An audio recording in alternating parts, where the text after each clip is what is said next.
ਅਲੌਰਾ ਸਾਹਿਬ ਵਾਲਿਆਂ ਤੋਂ ਸਰਵਨ ਕਰ ਰਹੇ ਸੀ ਕਿ ਮਹਾਂਪੁਰਖਾਂ ਦਾ ਜੀਵਨ ਬੜਾ ਪਰ ਉਪਕਾਰੀ ਹੁੰਦਾ ਹੈ।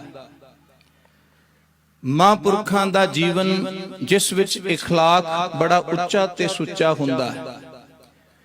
ਜਿੱਥੇ ਵੀ ਰੱਬ ਦੇ ਪਿਆਰੇ ਮਿਲਣ, ਜਿੱਥੇ ਵੀ ਪਰਮੇਸ਼ਵਰ ਦਾ ਪਿਆਰਾ ਮਿਲੇ, ਉੱਥੇ ਝੁਕ ਜਾਈਏ, ਉਹਨੂੰ ਨਮਨ ਕਰੀਏ। ਜੀਵਨ ਦੇ ਅੰਦਰ ਗੁਣਾਂ ਦੇ ਵਿੱਚ ਵਾਧਾ ਹੁੰਦਾ ਹੈ। ਹਰ ਇੱਕ ਪ੍ਰਾਣੀ ਮਾਤਰ ਗੁਣੀ ਬੰਦੇ ਨੇ, ਸਿਆਣੇ ਬੰਦੇ ਨੇ। ਇੱਥੋਂ ਤੱਕ ਕਿ ਸਤਿਗੁਰੂ ਜੀ ਦੀ ਪਾਵਨ ਬਾਣੀ ਵਿੱਚ ਵੀ ਗੁਰੂ ਸਾਹਿਬਾਨਾਂ ਨੇ ਹਰ ਉਸ ਸ਼ਖਸੀਅਤ ਦੀ ਸਤਿਕਾਰ ਵਜੋਂ, ਹਰ ਇੱਕ ਸ਼ਖਸੀਅਤ ਦੇ ਪਿਆਰ ਵਜੋਂ ਝੁਕਣ ਦੀ ਗੱਲ ਕੀਤੀ ਹੈ ਜੋ ਰੱਬ ਦੇ ਨਾਲ ਜੁੜਿਆ। ਪਰ ਮੈਂ ਜਦੋਂ ਭਗਤ ਤੁਲਸੀਦਾਸ ਦੀ ਰਚਨਾ ਪੜ੍ਹੀ ਨਾ, ਰਾਮਚਰਿਤ ਮਾਨਸ, ਜਿਹਦੇ ਵਿੱਚ ਉਹਨਾਂ ਨੇ ਭਗਵਾਨ ਰਾਮ ਜੀ ਦੇ ਜੀਵਨ ਬਾਬਤ, ਰਮਾਇਣ ਬਾਬਤ ਲਿਖਿਆ, ਇੱਕ ਥਾਂ ਤੇ ਉਹ ਸੰਤ ਤੇ ਅਸੰਤ ਦੋਹਾਂ ਨੂੰ ਹੀ ਨਮਸਕਾਰ ਕਰਦਾ। ਮੰਗਲਾਚਰਨ ਹੈ ਉਹਦਾ ਜਿਹੜਾ ਪ੍ਰਕਰਨ ਹੈ, ਪਹਿਲਾਂ ਸੰਤ ਤੇ ਅਸੰਤ ਨੂੰ ਨਮਸਕਾਰ। ਮੈਂ ਬੜਾ ਹੈਰਾਨ ਹੋਇਆ ਕਿ ਅੱਜ ਤੱਕ ਤੇ ਸੁਣਿਆ ਸੀ ਵੀ ਸੰਤ ਨੂੰ ਹੀ ਨਮਸਕਾਰ ਕਰੋ, ਰੱਬ ਦੇ ਪਿਆਰਿਆਂ ਦੇ ਅੱਗੇ ਹੀ ਸੀਸ ਝੁਕਾਓ। ਪਰ ਭਗਤ ਤੁਲਸੀਦਾਸ ਜੀ ਕਹਿੰਦੇ ਨੇ ਮੈਂ ਸੰਤ ਦੇ ਚਰਨਾਂ ਵਿੱਚ ਵੀ ਨਮਸਕਾਰ ਕਰਦਾ ਤੇ ਅਸੰਤ ਦੇ ਚਰਨਾਂ ਵਿੱਚ ਵੀ ਨਮਸਕਾਰ ਕਰਦਾ। ਹੈਰਾਨ ਹੋਇਆ, ਉਸ ਨੂੰ ਪੜਿਆ ਦੋਹੇ ਨੂੰ, ਤੇ ਬੜਾ ਕਮਾਲ ਦੀ ਉਹਨਾਂ ਦੀ ਉਡਾਰੀ। ਉਹਨਾਂ ਨੇ ਬਚਨ ਕੀਤੇ, ਬੰਦੋਂ ਸੰਤ ਅਸੱਜਣ ਚਰਨਾ, ਦੁਖ ਪ੍ਰਦ ਬੀਚ ਉਬਹਿ ਕਛ ਬਰਨਾ, ਬਿਛਰਤ ਏਕ ਪ੍ਰਾਣ ਹਿਰ ਲਈ, ਮਿਲਤ ਏਕ ਦੁਖ दारुण ਦੇਈ, उपजै एक संग जग माही, जलच जोग जम जिम गुण बिलगाही, सुधा सुरा सम एक समाना, जनक जल्द जग एक समाना। ਉਹਨਾਂ ਦੇ ਬਚਨਾਂ ਦਾ ਭਾਵ ਹੈ, ਕਹਿੰਦੇ ਬੰਦੋਂ ਸੰਤ ਅਸੱਜਣ ਚਰਨਾ, ਕਹਿੰਦੇ ਮੈਂ ਸੰਤ ਦੇ ਚਰਨਾਂ ਵਿੱਚ ਵੀ ਬੰਦਨਾ ਕਰਦਾ ਤੇ ਅਸੰਤ ਦੇ ਚਰਨਾਂ ਵਿੱਚ ਵੀ ਬੰਦਨਾ ਕਰਨਾ। ਪੁੱਛਿਆ ਜੀ ਕਿਉਂ? ਕਹਿੰਦੇ ਦੋਵੇਂ ਦੁੱਖ ਦਿੰਦੇ, ਦੋਵੇਂ ਦੁੱਖ ਦਿੰਦੇ। ਹੈਰਾਨ ਹੋ ਗਏ ਵੀ ਸੰਤ ਵੀ ਦੁੱਖ ਦਿੰਦਾ ਹੈ? ਕਹਿੰਦੇ ਹਾਂ, ਸੰਤ ਵੀ ਦੁੱਖ ਦਿੰਦਾ ਹੈ, ਅਸੰਤ ਤਾਂ ਦਿੰਦਾ ਹੀ ਦਿੰਦਾ ਦੁੱਖ। ਕਹਿੰਦੇ ਸੰਤ ਵੀ ਦੁੱਖ ਦਿੰਦਾ ਹੈ, ਪਰ ਫਰਕ ਦੇਖੋ ਕੀ ਹੈ। ਕਹਿੰਦੇ ਸੰਤ ਕਦੋਂ ਦੁੱਖ ਦਿੰਦਾ ਹੈ? ਜਦੋਂ ਉਹ ਅੱਖਾਂ ਤੋਂ ਦੂਰ ਹੋ ਜਾਏ, ਜਦੋਂ ਨੇਤਰਾਂ ਤੋਂ ਦੂਰ ਹੋ ਜਾਏ, ਜਦੋਂ ਉਹ ਸਾਡੀ ਯਾਦ ਤੋਂ ਦੂਰ ਹੋ ਜਾਏ, ਉਦੋਂ ਸਮਝੋ ਹਿਰਦਾ ਵਿਲਕਦਾ ਹੈ, ਵਿਲਕਾਉਂਦਾ ਹੈ, ਤੜਫਦਾ ਹੈ। ਕਹਿੰਦੇ ਉਦੋਂ ਸੰਤ ਦੁੱਖ ਦਿੰਦਾ ਹੈ। ਤੇ ਅਸੰਤ ਕਦੋਂ ਦੁੱਖ ਦਿੰਦਾ ਹੈ? ਕਹਿੰਦੇ ਅਸੰਤ ਉਦੋਂ ਦੁੱਖ ਦਿੰਦਾ ਜਦੋਂ ਅੱਖਾਂ ਦੇ ਸਾਹਮਣੇ ਆ ਜਾਏ, ਜਦੋਂ ਉਹਦੀ ਯਾਦ ਆ ਜਾਏ, ਉਹਦੀ ਕੋਈ ਗੱਲ ਚੇਤੇ ਆ ਜਾਏ। ਮੂਰਖ ਨਾਲ ਭਾਵੇਂ 50 ਸਾਲ ਪਹਿਲਾਂ ਲੜੇ ਹੋਈਏ, ਕੋਈ ਗੱਲ ਕੋਈ ਘਟਨਾ ਹੋਈ ਹੋਵੇ ਤੇ 100 ਸਾਲ 50 ਸਾਲ ਬਾਅਦ ਵੀ ਚੇਤਾ ਆ ਜਾਏ ਤੇ ਮਨ ਕਲਪ ਜਾਂਦਾ। ਕਹਿੰਦੇ ਮੂਰਖ ਦੇ ਮਿਲਿਆਂ ਦੁੱਖ ਮਿਲਦਾ ਤੇ ਸੰਤ ਦੇ ਵਿਛੜਿਆਂ ਦੁੱਖ ਮਿਲਦਾ। ਮਿਲਤ ਏਕ ਦੁਖ दारुण ਦੇਈ, ਕਹਿੰਦੇ ਇੱਕ ਮਿਲ ਕੇ ਦੁੱਖ ਦਿੰਦਾ, ਵਿਛਰਤ ਏਕ ਪ੍ਰਾਣ ਹਰ ਲਈ। ਪਰ ਇੱਕ ਰੱਬ ਦਾ ਪਿਆਰਾ ਸੰਤ ਹੈ, ਉਹ ਕਦੋਂ ਦੁੱਖ ਦਿੰਦਾ? ਕਦੋਂ? ਕਹਿੰਦੇ ਜਦੋਂ ਉਹ ਵਿਛੜ ਜਾਂਦਾ। ਅਗਲੇ ਬਚਨ ਸੁਣਿਓ, ਕਹਿੰਦੇ ਦੇਖੋ ਕਿਤਨੀ ਕਮਾਲ ਦੀ ਗੱਲ ਹੈ। ਜਲਜ ਜੋਕ ਜਮ ਏਕ ਸਮਾਨਾ, ਕਹਿੰਦੇ ਇਹਨਾਂ ਦੀ ਪੈਦਾਇਸ਼ ਕਿੱਥੋਂ ਹੁੰਦੀ ਹੈ? ਸੰਤ ਕਿੱਥੋਂ ਪੈਦਾ ਹੋਇਆ? ਅਕਾਲ ਪੁਰਖ ਦੇ ਘਰੋਂ ਹੀ ਆਇਆ। ਅਸੰਤ ਕਿੱਥੋਂ ਪੈਦਾ ਹੋਇਆ? ਉਹ ਵੀ ਅਕਾਲ ਪੁਰਖ ਦੇ ਘਰੋਂ ਹੀ ਆਇਆ। ਰੱਬ ਨੇ ਹੀ ਹੁਕਮ ਲਾ ਕਰਕੇ ਭੇਜਿਆ। ਤੇ ਇਸ ਦਲੀਲ ਨੂੰ ਦੇਖੋ ਕਿੰਨੇ ਕਮਾਲ ਦੇ ਨਾਲ ਉਹਨਾਂ ਨੇ ਸਿੱਧ ਕੀਤਾ। ਜੇ ਕੋਈ ਇਹ ਕਹੇ ਵੀ ਨਹੀਂ, ਅਸੀਂ ਇਹ ਗੱਲ ਨਹੀਂ ਮੰਨਦੇ ਵੀ ਸੰਤ ਤੇ ਰੱਬ ਦੇ ਘਰੋਂ ਆਉਂਦਾ ਹੈ, ਅਸੰਤ ਰੱਬ ਦੇ ਘਰੋਂ ਨਹੀਂ ਆਉਂਦਾ। ਤੇ ਮਾਂ ਕਵੀ ਤੁਲਸੀਦਾਸ ਜੀ ਕਹਿੰਦੇ ਨੇ, ਭਾਈ ਸਿਆਣਿਆਂ ਨੇ, ਵਿਦਵਾਨਾਂ ਨੇ ਗ੍ਰੰਥਾਂ ਵਿੱਚ ਲਿਖਿਆ ਕਿ ਇਹ ਜਿਹੜਾ ਜਗਤ ਸੰਸਾਰ ਦੇ ਵਿੱਚੋਂ ਜਦੋਂ ਸਮੁੰਦਰ ਦਾ ਮੰਥਨ ਕੀਤਾ ਗਿਆ ਸੀ ਨਾ, ਸਮੁੰਦਰ ਮੰਥਨ ਦੇ ਵਿੱਚੋਂ ਹੀ ਸੁਦਾ, ਸੁਦਾ ਦਾ ਅਰਥ ਹੁੰਦਾ ਅੰਮ੍ਰਿਤ, ਸੁਰਾ, ਸੁਰਾ ਦਾ ਅਰਥ ਹੁੰਦਾ ਸ਼ਰਾਬ। ਇਹ ਦੋਵੇਂ ਚੀਜ਼ਾਂ ਕਹਿੰਦੇ ਇੱਕੋ ਸਮੁੰਦਰ ਦੇ ਵਿੱਚੋਂ ਹੀ ਪੈਦਾ ਹੋਈਆਂ ਨੇ। ਜੇ ਅੰਮ੍ਰਿਤ ਦਾ ਪਿਤਾ ਸਰੋਵਰ ਹੈ, ਸਮੁੰਦਰ ਹੈ, ਤੇ ਕਹਿੰਦੇ ਵਿਸ਼ ਦਾ ਦਾਤਾ ਵੀ, ਵਿਸ਼ ਦਾ ਜਨਕ ਵੀ ਜਿਹੜਾ ਹੈ, ਉਹ ਵੀ ਇੱਕ ਸਰੋਵਰ, ਇੱਕ ਸਮੁੰਦਰ ਹੀ ਹੈ। ਅਕਾਲ ਪੁਰਖ ਇੱਕ ਸਮੁੰਦਰ ਦੀ ਨਿਆਈ ਹੈ। ਕਹਿੰਦੇ ਉਹਦੇ ਵਿੱਚੋਂ ਦੋਵੇਂ ਪੈਦਾ ਹੋਏ ਨੇ, ਸੁਦਾ ਸੁਰਾ ਸਮ ਏਕ ਸਮਾਨਾ। ਪਰ ਇੱਕ ਦੇ ਮਿਲਿਆਂ ਆਨੰਦ ਹੈ, ਇੱਕ ਦੇ ਨਾਲ ਸਪਰਸ਼ਤਾ ਵਿੱਚ ਆਨੰਦ ਹੈ। ਦੂਜੀ ਉਦਾਹਰਨ ਦਿੱਤੀ, ਜਲਜ ਜੋਕ ਜਮ ਗੁਣ ਬਿਲਗਾਹੀ। ਜਲਜ ਕਹਿੰਦੇ ਨੇ ਕਮਲ ਦੇ ਫੁੱਲ ਨੂੰ, ਤੇ ਜੋਕ ਦਾ ਅਰਥ ਆਪਾਂ ਵੇਖਨੇ ਆ ਜਿਹੜੇ ਟੋਬਿਆਂ ਛੱਪੜਾਂ ਵਿੱਚ ਜੋਕਾਂ ਹੁੰਦੀਆਂ ਨੇ, ਕਹਿੰਦੇ ਦੋਵੇਂ ਗੰਦਗੀ 'ਚ ਪੈਦਾ ਹੁੰਦੇ ਨੇ, ਚਿੱਕੜ ਵਿੱਚ ਪੈਦਾ ਹੁੰਦੇ ਨੇ, ਪਰ ਕਮਲ ਦੀ ਸਪਰਸ਼ਤਾ, ਕਮਲ ਦੇ ਦਰਸ਼ਨ, ਕਮਲ ਦੀ ਖੁਸ਼ਬੂ ਜਿਹੜੀ ਹੈ ਉਹ ਬੰਦੇ ਨੂੰ ਸਕੂਨ ਦਿੰਦੀ ਹੈ। ਉਹਨੂੰ ਸਪਰਸ਼ ਕਰ ਲਈ ਉਹਦੀ ਪੰਖੜੀਆਂ ਨੂੰ, ਬੜਾ ਸਕੂਨ ਮਿਲਦਾ ਹੈ। ਨੇਤਰਾਂ ਨਾਲ ਦਰਸ਼ਨ ਕਰ ਲਈਏ, ਬੜਾ ਸਕੂਨ ਮਿਲਦਾ ਹੈ। ਪਰ ਕਹਿੰਦੇ ਜੋਕ ਦੇਖਣ ਵਿੱਚ ਵੀ ਭੈੜੀ ਹੈ, ਤੇ ਜੇ ਉਹਦਾ ਸਾਡੇ ਨਾਲ ਸਪਰਸ਼ ਹੋ ਜਾਏ, ਉਹ ਸਰੀਰ ਨੂੰ ਚਿੰਬੜ ਜਾਏ ਤੇ ਸਾਡਾ ਖੂਨ ਚੂਸ ਲੈਂਦੀ ਹੈ। ਕਹਿੰਦੇ ਸੰਤ ਇੱਕ ਕਮਲ ਦੀ ਨਿਆਈ ਹੈ, ਸੰਤ ਇੱਕ ਅੰਮ੍ਰਿਤ ਦੀ ਨਿਆਈ ਹੈ, ਤੇ ਉਸੇ ਤਰ੍ਹਾਂ ਅਸੰਤ ਇੱਕ ਜੋਕ ਦੀ ਨਿਆਈ ਹੈ, ਇੱਕ ਸੁਰਾ ਵਿਖ ਦੀ ਨਿਆਈ ਹੈ। ਹਾਂ, ਸਭ ਆਪੋ। Let's begin. अपने गुण अवगुण लेकर के संसार विच पैदा होए ने। जो जैसी बिरती दा है ओनू ओही चंगा लगदा। एक शरधावान नू, एक प्यार वाले नू रब दे प्यार वाले ही चंगे लगणगे, पर एक नास्तिक बिरती वाले नू, एक जालम बिरती वाले नू, ओनू ओ अपने आइडल किनू मन्नेगा? जालम बिरती वाला ते चंगेज खान नू पढ़ेगा, हिटलर नू पढ़ेगा, माओवादियां नू पढ़ेगा, ते जिहड़ा निमरता वाला होएगा, शरधा वाला होएगा, प्रेम वाला होएगा, वो अपना आइडल किन्नू चुनेगा? वो किसी महापुरख दी जीवनी नू पढ़ेगा, वो किसी महापुरख दे नाल जुड़ेगा, वो किसी रहनुमाई दे हेठ रहेगा जिहड़ा परोख रूप विच ओदे ते रहमत करदा होवे, ओदी बख्शिश नू निवाजदा होवे। ये साडे ते निर्भर है कि असी किस नू चंगा समझने। हकीकत ये है कि गुण अवगुण, चंगा माड़ा, ये कुछ नहीं। जो सानू भला लगदा है, जो सानू वधिया लगदा है, ਉਹ ਵਧੀਆ ਹੈ, ਉਹ ਚੰਗਾ ਹੈ। ਔਗਣਾ ਵਾਲਿਆਂ ਨੂੰ ਔਗਣ ਚੰਗੇ ਲੱਗਦੇ ਨੇ ਤੇ ਗੁਣਾ ਵਾਲਿਆਂ ਨੂੰ ਗੁਣੇ ਚੰਗੇ ਲੱਗਦੇ ਨੇ। ਮਾਂ ਕਵੀ ਤੁਲਸੀਦਾਸ ਜੀ ਨੇ ਬਾ ਕਮਾਲ ਇਹ ਰਚਨਾ ਕੀਤੀ, ਕਹਿੰਦੇ ਜਨਕ ਏਕ, ਇੱਕੋ ਜਨਕ ਹੈ ਸਾਰਿਆਂ ਦਾ, ਇੱਕੋ ਪਿਤਾ ਹੈ ਸਾਰਿਆਂ ਦਾ, ਉਹ ਹੈ ਅਕਾਲ ਪੁਰਖ ਵਾਹਿਗੁਰੂ ਪਰਮਾਤਮਾ। ਬਸ ਆਪੋ ਆਪਣੀ ਡਿਊਟੀ ਲੈ ਕਰਕੇ ਸੰਸਾਰ ਜਗਤ ਵਿੱਚ ਹਰ ਇੱਕ ਪ੍ਰਾਣੀ ਮਾਤਰ ਆਇਆ। ਪਰ ਕਹਿੰਦੇ ਹਾਂ, ਜਦੋਂ ਕੋਈ ਰੱਬ ਦਾ ਪਿਆਰਾ ਮਿਲੇ, ਬਾਣੀ ਇਸ ਨੂੰ ਕਿਸ ਸੰਦਰਭ ਵਿੱਚ ਦੇਖਦੀ ਹੈ? ਜਦੋਂ ਅਸੀਂ ਬਾਣੀ ਨੂੰ ਪੜ੍ਹਦੇ ਹਾਂ कि तुलसीदास जी तां कहंदे भी संत ते असंत दूहां दे चरनां विच झुक जा। संत दे चरनां विच इस करके झुक भी तू कदी विछड़ी ना, ते असंत दे चरनां विच ओनू दूरों मत्था टेक भी तू कदी मिली ना मैनू, क्योंकि तेरा मिलाप मैनू दुख दिंदा है ते रब दे प्यारे दी दूरी मैनू दुख दिंदी। जदों भगत नामदेव जी दा बचन पढ़दे आ ना, मोहे लागती ताला बेली, बछरे बिन गाय अकेली, पानियां बिन मीन तलफै, ऐसे राम नाम बिन बापरो नामा। कहंदे ताला बेली दा अर्थ है बेचैनी। उस बंदे नू बेचैनी लग जांदी है जेड़ा जिस चीज नाल जुड़िया।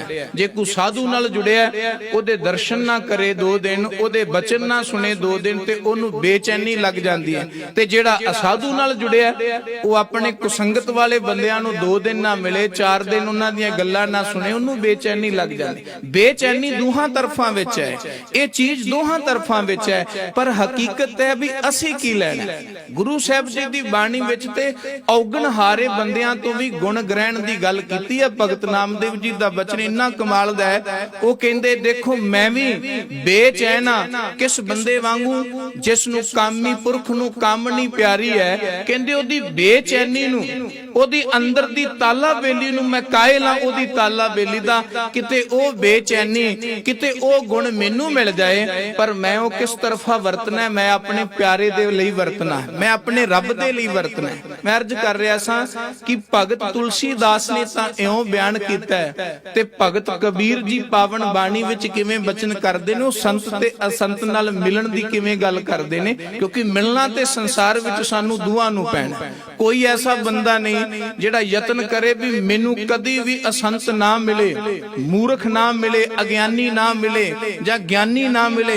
दोहें मिलणगे। संसार विच असीं रह रहे हां, जिस जिस थां ते भी जावांगे, हर थां ते इहो जिहियां शख्सियतां चंगियां माड़ियां भलियां मिलणगियां, पर साडे मिलन दा नज़रिया जिहड़ा है वो साडे जीवन दा बचा करेगा। सतगुरु जी दी पावन बाणी विच भगत जी दा वचन है, वो कहंदे संत मिलै किछ सुनिए कहिए। कहंदे जे तैनूं कोई रब दे प्यारे मिल जाण, ਉਹ ਮਿਲ ਜਾਣ ਤੇ ਉੱਥੇ ਚੁੱਪ ਨਾ ਕਰੀ। ਚੁੱਪ ਦਾ ਅਰਥ ਇਹ ਨਹੀਂ ਕਿ ਉੱਥੇ ਜਾ ਕਰ ਕੇ ਉਹਨਾਂ ਕੋਲ ਰੌਲਾ ਪਾਣਾ ਹੈ। ਸੰਤ ਮਿਲੇ ਕਿਛ ਸੁਣੀਐ ਕਹੀਐ, ਉਹਨਾਂ ਦੀ ਵਿਚਾਰਧਾਰਾ ਨੂੰ ਸੁਣ, ਉਹਨਾਂ ਅੱਗੇ ਆਪਣੇ ਸਵਾਲ ਰੱਖ, ਕਿਉਂਕਿ ਤੂੰ ਬੋਲੇਗਾ, ਤੇਰੇ ਵਰਗੇ ਹਜ਼ਾਰਾਂ ਉੱਥੇ ਬੈਠੇ ਨੇ ਜਿਹੜੇ ਬੋਲਣ ਦਾ ਹੀਆ ਨਹੀਂ ਕਰ ਸਕਦੇ, ਤੇ ਮਹਾਂਪੁਰਖ ਕਿਸੇ ਇੱਕ ਦੇ ਬੋਲ ਤੇ ਹੀ ਜਦੋਂ ਬੋਲਦਾ ਹੈ ਉਹ ਤੇ ਹਜ਼ਾਰਾਂ ਦੇ ਸ਼ੰਕਿਆਂ ਨੂੰ ਨਿਵਰਤ ਕਰਦਾ ਹੈ, ਹਜ਼ਾਰਾਂ ਦਾ ਭਲਾ ਕਰਦਾ ਹੈ। ਇਸ ਕਰਕੇ ਜਦੋਂ ਕਿਤੇ ਰੱਬ ਦੇ ਪਿਆਰੇ ਕੋਲ ਗਿਆ ਹੋਵੇਂ, ਭਾਵੇਂ 10 ਬੈਠੇ ਹੋਣ 20 ਬੈਠੇ ਹੋਣ, ਕਹਿੰਦੇ ਸਾਰਿਆਂ ਦੀ ਇੱਕੋ ਹੀ ਭਾਵਨਾ ਸਵਾਲਾਤ ਹੁੰਦੇ ਨੇ,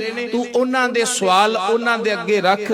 ਸੰਤ ਮਿਲੈ ਕਿਛ ਸੁਣੀਐ ਕਹੀਐ, ਮਿਲੈ ਅਸੰਤ ਮਸਤ ਕਰ ਰਹੀ ਹੈ। ਮਸਤ ਦਾ ਅਰਥ ਹੈ ਚੁੱਪ, ਪਰ ਕਹਿੰਦੇ ਜੇ ਅਸੰਤ ਮਿਲ ਜਾਏ, ਦਾਤਾ ਜੀ ਕਹਿੰਦੇ ਉੱਥੇ ਨਾ ਬੋਲੀ, ਉੱਥੇ ਚੁੱਪ ਕਰ ਜਾਈ, ਕਿਉਂਕਿ ਉੱਥੇ ਬੋਲਿਆ ਖੁਆਰੀ ਪੈਦਾ ਕਰੇਗਾ, ਉੱਥੇ ਬੋਲਿਆ ਫਸਾਦ ਪੈਦਾ ਕਰੇਗਾ। ਸੰਤ ਮਿਲੈ ਕਿਛ ਸੁਣੀਐ ਕਹੀਐ, ਮਿਲੈ ਅਸੰਤ ਮਸਤ ਕਰ ਰਹੀ ਹੈ। ਬਾਬਾ ਬੋਲਣਾ ਕਿਆ ਕਹੀਏ? ਭਗਤ ਕਬੀਰ ਜੀ ਕਹਿੰਦੇ ਫਿਰ ਬੋਲਣਾ ਕਿਵੇਂ ਦਾ ਕਹੀਏ, ਕਿਹੋ ਜੇ ਬੋਲ ਬੋਲੀਏ, ਕਿਹੋ ਜੀ ਗੱਲਬਾਤ ਕਰੀਏ? ਤੇ ਸਮਝ ਲੱਗ ਗਿਆ ਕਿ ਰੱਬ ਦਾ ਪਿਆਰਾ ਮਿਲੇ ਤੇ ਬੋਲੋ, ਸਾਖਤ ਮਿਲੇ ਤੇ ਚੁੱਪ ਕਰ ਜਾਓ।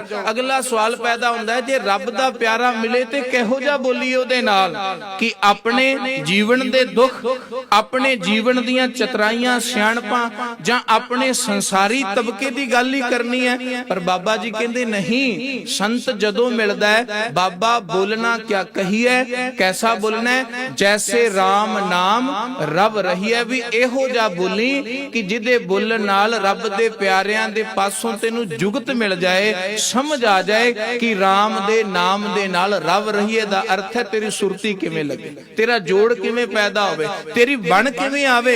ਇਹੋ ਜਿਹਾ ਬੋਲ ਰੱਬ ਦੇ ਪਿਆਰਿਆਂ ਨਾਲ ਬੋਲੀ। ਤੇ ਜੇ ਮੂਰਖ ਨਾਲ ਫਿਰ ਕਿਉਂ ਨਹੀਂ ਬੋਲਣ ਦੇਣਾ ਜੀ? ਕਹਿੰਦੇ ਤੂੰ ਮੂਰਖ ਨਾਲ ਵੀ ਤਾਂ ਰੱਬ ਦੀ ਗੱਲ ਕਰ ਸਕਦਾ, ਮੂਰਖ ਨਾਲ ਵੀ ਰੱਬ ਦੀ ਗੱਲ ਕਰ। ਪਰ ਬਾਬਾ ਕਬੀਰ ਜੀ ਕਹਿੰਦੇ ਨਹੀਂ, ਮੂਰਖ ਸਿਉ ਬੋਲੇ ਝੱਖ ਮਾਰੀ। ਮੂਰਖ ਦੇ ਨਾਲ ਤੇ ਭਾਵੇਂ ਰੱਬ ਦੀ ਵੀ ਗੱਲ ਕਰਨਾ, ਉੱਥੇ ਤੇ ਝੱਖ ਮਾਰਨ ਦੀ ਗੱਲ ਹੈ। ਉਹਨੇ ਕਹਿਣਾ ਇਹ ਕਿੱਥੇ ਹੈ, ਇਹ ਗੱਲ ਸੁਣਾਓ ਕਿੱਥੇ ਹੈ? ਮੈਂ ਤੇ ਮੰਨਦਾ ਨਹੀਂ। ਪਾਕਿਸਤਾਨ ਦਾ ਇੱਕ ਕਵੀ ਹੈ, ਬੜਾ ਪਿਆਰਾ ਕਵੀ, ਹਾਸ ਰਚ ਵਿੱਚ ਉਹ ਕਈ ਗੱਲਾਂ ਕਰਦਾ, ਅੱਜ ਵੀ ਹੈ। ਮੈਂ ਉਹਦੀ ਇੱਕ ਰਚਨਾ ਨੂੰ ਸੁਣ ਰਿਹਾ ਸਾਂ। ਉਹ ਕਹਿੰਦਾ ਦੇਖੋ, ਜਦੋਂ ਕੋਈ ਗੱਲ ਕਰੇ, ਕੋਈ ਪੁਰਾਣੇ ਇਤਿਹਾਸ ਦੀ ਗੱਲ ਕਰੀਏ, ਗੁਰੂ ਦੀ ਗੱਲ ਕਰੀਏ, ਜਾਂ ਕੋਈ ਵੀ ਪੁਰਾਤਨ ਗੱਲ ਨੂੰ ਕਰੀਏ, ਕਹਿੰਦੇ ਜਦੋਂ ਮੈਂ ਕੁਝ ਕਹਿਣਾ ਤੇ ਝੱਟ ਆਖ ਦਿੰਦੇ ਨੇ ਇਹ ਕਿੱਥੇ ਲਿਖਿਆ, ਵੀ ਇਹ ਸੁਣਾਓ ਕਿੱਥੇ ਲਿਖਿਆ, ਵਿਖਾਓ ਕਿੱਥੇ ਲਿਖਿਆ। ਆਪਣੇ ਸਾਰਿਆਂ ਦਾ ਸੁਭਾਅ ਹੁੰਦਾ ਨਾ, ਘਰ ਵਿੱਚ ਵੀ ਕੋਈ ਗੱਲ ਹੋਵੇ, ਸਮਾਜ ਵਿੱਚ ਵੀ ਕੋਈ ਗੱਲ ਕਰੇ, ਕੋਈ ਗੱਲ ਕਰਨੇ ਆ ਤੇ ਆਪਾਂ ਕਹਿੰਦੇ ਵੀ ਵਿਖਾਓ ਪਹਿਲਾਂ ਲਿਖਿਆ ਕਿੱਥੇ। ਮੈਂ ਤਾਂ ਉਹਨਾਂ ਚਿਰ ਮੰਨਦਾ ਨਹੀਂ ਵੀ ਕਿੱਥੇ ਲਿਖਿਆ। ਕਹਿੰਦੇ ਜਦੋਂ ਮੈਂ ਕੋਈ ਗੱਲ ਕਰਦਾ ਤੇ ਝੱਟ ਆਖ ਦਿੰਦੇ ਇਹ ਕਿੱਥੇ ਲਿਖਿਆ, ਵੀ ਇਹ ਕਿੱਥੇ ਲਿਖਿਆ। ਲਿਖਿਆ ਨੂੰ ਮੰਨਦੇ ਨੇ, ਮੈਂ ਲਿਖ ਦੇਣਾ ਫਿਰ ਵੀ ਨਹੀਂ ਮੰਨਦੇ, ਇਹ ਜੋ ਤੂੰ ਲਿਖਿਆ ਇਹ ਕਿੱਥੇ ਲਿਖਿਆ। ਕਹਿੰਦੇ ਜਿਹੜਾ ਲਿਖਿਆ ਨੂੰ ਮੰਨਦੇ ਨੇ, ਮੈਂ ਲਿਖ ਦੇਣਾ, ਮੈਂ ਲੇਖਕ ਵੀ ਆ, ਕਹਿੰਦੇ ਮੈਂ ਲਿਖ ਦੇਣਾ, ਫਿਰ ਰੌਲਾ ਪਾ ਦਿੰਦੇ ਨੇ ਵੀ ਜਿਹੜਾ ਤੂੰ ਆ ਲਿਖਿਆ। ਹੁਣ ਸਾਡੇ ਕੋਲ ਗੁਰਬਾਣੀ ਹੈ, ਸਾਡੇ ਕੋਲ ਗੁਰੂ ਇਤਿਹਾਸ ਹੈ, ਸਾਡੇ ਕੋਲ ਇਹ ਚੀਜ਼ਾਂ ਨੇ ਨਾ ਆਪਣੇ ਗੁਰੂ ਦੀ ਵਡਿਆਈ ਕਰਨ ਲਈ, ਗੁਰੂ ਦੀ ਕੀਰਤੀ ਨੂੰ। ਪਰ ਉਹ ਲੋਕ ਜਿਹੜੇ ਨਹੀਂ ਮੰਨਦੇ, ਉਹ ਕਹਿੰਦੇ ਜਿਹੜਾ ਇਹ ਲਿਖਿਆ ਇਹ ਕਿੱਥੇ ਲਿਖਿਆ। ਮੰਨ ਲਓ ਅੱਗੇ ਤੋਂ ਅੱਗੇ ਮੰਨਣਾ ਨਹੀਂ ਨਾ, ਵੀ ਜਿਹੜਾ ਤੁਸੀਂ ਲਿਖਿਆ ਸੁਣਦੇ ਹੋ ਜਾਂ ਮੰਨਦੇ ਹੋ, ਇਹ ਜਿਹੜੇ ਤੁਸੀਂ ਮੰਨਦੇ ਹੋ ਇਹ ਕਿੱਥੇ ਲਿਖਿਆ। ਕਹਿੰਦੇ ਮੈਂ ਜਦੋਂ ਲਿਖ ਦੇਣਾ ਤੇ ਫਿਰ ਵੀ ਨਹੀਂ ਮੰਨਦੇ। ਫਿਰ ਉਹ ਅਗਲਾ ਸਵਾਲ ਕਰਦਾ, ਕਹਿੰਦਾ ਜਿਹੜਾ ਕਦੀ ਹੋਇਆ ਨਹੀਂ ਉਹ ਕੋਈ ਕਰ ਦੇ, ਜਿਹੜਾ ਕਦੀ ਲਿਖਿਆ ਨਹੀਂ ਉਹ ਕੋਈ ਲਿਖ ਦੇ। ਤੇ ਕਹਿੰਦੇ ਜਿਹੜਾ ਕੋਈ ਕਰ ਦਵੇ ਤੇ ਜਿਹੜਾ ਕੋਈ ਲਿਖ ਦੇ, ਇਹ ਕੋਈ ਕਰ ਨਹੀਂ ਸਕਦਾ, ਇਹ ਕਿੱਥੇ ਲਿਖਿਆ। ਭਾਵ ਜਿਹੜੀ ਗੱਲ ਜਗਤ ਸੰਸਾਰ ਦੇ ਅੰਦਰ ਰੱਬ ਦੇ ਪਿਆਰਿਆਂ ਦੇ ਜੀਵਨ ਵਿੱਚ ਬਤੀਤ ਹੋਈ ਹੈ, ਉਹ ਪ੍ਰੋਖ ਰੂਪ ਵਿੱਚ ਜਿਨ੍ਹਾਂ ਨੂੰ ਮਿਲੀ ਹੈ, ਜਦੋਂ ਆਪਣੀ ਜ਼ੁਬਾਨੀਆਂ ਸੁਣਾਉਂਦੇ ਨੇ ਨਾ, ਤੇ ਸਾਖਤ ਕਹਿੰਦੇ ਉਹਨਾਂ ਨਾਲ ਗੱਲ ਕਰੋਗੇ ਨਾ, ਉਹਨਾਂ ਨੇ ਕਹਿਣਾ ਇਹ ਬਕਵਾਸ ਹੈ, ਇਹ ਕੂੜ ਹੈ, ਇਹ ਝੂਠ ਹੈ। ਭਾਵੇਂ ਤੁਸੀਂ ਰੱਬ ਦੀ ਗੱਲ ਕਰੋ, ਭਗਤ ਕਬੀਰ ਜੀ ਕਹਿੰਦੇ ਉੱਥੇ ਕੋਈ ਗੱਲ ਨਾ ਕਰੀ, ਚੁੱਪ ਕਰ ਜੀ, ਕਿਉਂਕਿ ਮੂਰਖ ਸਿਉ ਬੋਲੇ ਝੱਖ ਮਾਰੀ। ਮੂਰਖ ਦੇ ਨਾਲ ਬੋਲਣ ਦੇ ਨਾਲ ਝੱਖ ਹੀ ਵੱਜਦੀ ਹੈ, ਫਸਾਦ ਹੀ ਵੱਧਦਾ ਹੈ। ਇਸ ਕਰਕੇ ਜਦੋਂ ਬੋਲਣਾ ਹੈ, ਰੱਬ ਦੇ ਪਿਆਰੇ ਨਾਲ ਬੋਲਣਾ ਹੈ, ਤੇ ਉਹਦੇ ਨਾਲ ਕੈਸਾ ਬੋਲਣਾ ਹੈ ਕਿ ਰਾਮ ਨਾਮ ਰਵ ਰਹੀ ਹੈ। ਤੇ ਜਦੋਂ ਕੋਈ ਸਾਖਤ ਮਿਲੇ, ਕਹਿੰਦੇ ਸਾਖਤ ਨਾਲ ਨਹੀਂ ਬੋਲਣਾ, ਉੱਥੇ ਮਸਤ ਕਰ ਰਹੀ ਹੈ, ਉੱਥੇ ਮਸਤ ਹੋ ਜਾਣਾ ਹੈ, ਚੁੱਪ ਹੋ ਜਾਣਾ ਹੈ। ਤੇ ਬਾਬਾ ਜੀ ਕਹਿੰਦੇ ਪਤਾ ਕਿਵੇਂ ਲੱਗੇਗਾ ਕੌਣ ਸਾਖਤ ਹੈ ਤੇ ਕੌਣ ਸਾਕਤ ਨਹੀਂ, ਕੌਣ ਸੰਤ ਹੈ ਤੇ ਕੌਣ ਅਸੰਤ ਹੈ ਇਹ ਪਤਾ ਕਿਵੇਂ ਲੱਗੇਗਾ? ਬਾਬਾ ਕਬੀਰ ਜੀ ਆਂਦੇ ਦਾ ਪਤਾ ਲੱਗੇਗਾ। ਕਹੋ ਕਬੀਰ ਛੂਛਾ ਘਟ ਬੋਲੇ, ਭਰਿਆ ਹੋਏ ਸੋ ਕਬਹੁ ਨਾ ਡੋਲੇ। ਵੀ ਜਿਹੜਾ ਛੂਛਾ ਹੈ ਨਾ, ਖਾਲੀ ਹੈ, ਉਹ ਖੜਕਾਉਣ ਤੋਂ ਜਦੋਂ ਹੀ ਖੜਕਾਵਾਂਗੇ ਉਦੋਂ ਹੀ ਬੋਲ ਪਏਗਾ, ਉੱਚਾ ਉੱਚਾ ਬੋਲੇਗਾ। ਪਰ ਕਹਿੰਦੇ ਜਿਹੜਾ ਭਰਿਆ ਹੈ ਨਾ, ਉਹ ਐਡੀ ਛੇਤੀ ਉਹਦੀ ਆਵਾਜ਼ ਹੀ ਹੋਰ ਹੈ, ਬੋਲਦਾ ਤੇ ਉਹ ਵੀ ਹੈ, ਭਰੇ ਦੀ ਆਵਾਜ਼ ਹੀ ਹੋਰ ਆਏਗੀ। ਉਹ ਆਵਾਜ਼ ਗਹਿਰੇ ਤਲ ਚੋਂ ਆਏਗੀ, ਉਹ ਆਵਾਜ਼ ਜੀਵਨ ਦੀ ਕਮਾਈ ਚੋਂ ਆਏਗੀ। ਤੇ ਕਹਿੰਦੇ ਛੂਛੇ ਦੇ ਜਿਹੜੇ ਬੋਲ ਹੈ ਨਾ, ਉਹ ਕੰਨਾਂ ਨੂੰ ਭਾਏਗਾ ਨਹੀਂ, ਚੰਗਾ ਨਹੀਂ ਲੱਗੇਗਾ, ਕਿਉਂਕਿ ਉੱਪਰਲੇ ਤਲ ਤੇ ਉਹ ਬਾਸੀ ਹੈ ਸਾਰਾ ਕੁਝ, ਉਹ ਪਰਾਇਆ ਹੈ ਸਾਰਾ ਕੁਝ। ਕਹਿੰਦੇ ਇਸ ਕਰਕੇ ਮੂਰਖ ਨਾਲ ਨਾ ਬੋਲੀ ਤੇ ਸੰਤ ਨਾਲ ਬੋਲੀ। ਜਦੋਂ ਵੀ ਕਿਤੇ ਮਿਲੇ ਉਹਦੇ ਚਰਨਾਂ ਵਿੱਚ ਝੁਕ ਜਾਈ, ਉਹਨੂੰ ਨਮਸਕਾਰ ਕਰੀ, ਉਹਦੇ ਤੋਂ ਰੱਬ ਦੇ ਪਿਆਰ ਦੀ ਕੋਈ ਗੱਲ ਸਿੱਖ ਲਈ। ਤੇਰੇ ਜੀਵਨ ਵਿੱਚ ਜੇ ਇਹ ਜੁਗਤ ਆ ਗਈ ਤੇ ਸੰਸਾਰ ਜਗਤ ਦੇ ਅੰਦਰੋਂ, ਭਵ ਸਾਗਰ ਦੇ ਅੰਦਰੋਂ ਤੇਰਾ ਜੀਵਨ ਪਾਰ ਹੋ ਜਾਏਗਾ, ਤੂੰ ਪਾਰ ਹੋ ਜਾਏਗਾ। ਗੁਰੂ ਕੇ ਪਿਆਰ ਵਾਲੇ, ਜਦੋਂ ਜਦੋਂ ਵੀ ਜਗਤ ਸੰਸਾਰ ਵਿੱਚ ਹਰ ਚੀਜ਼ ਪੈਰਲਲ ਰੂਪ ਵਿੱਚ ਚੱਲਦੀ ਹੈ। ਜੇ ਰਾਮ ਆਇਆ ਤੇ ਰਾਵਣ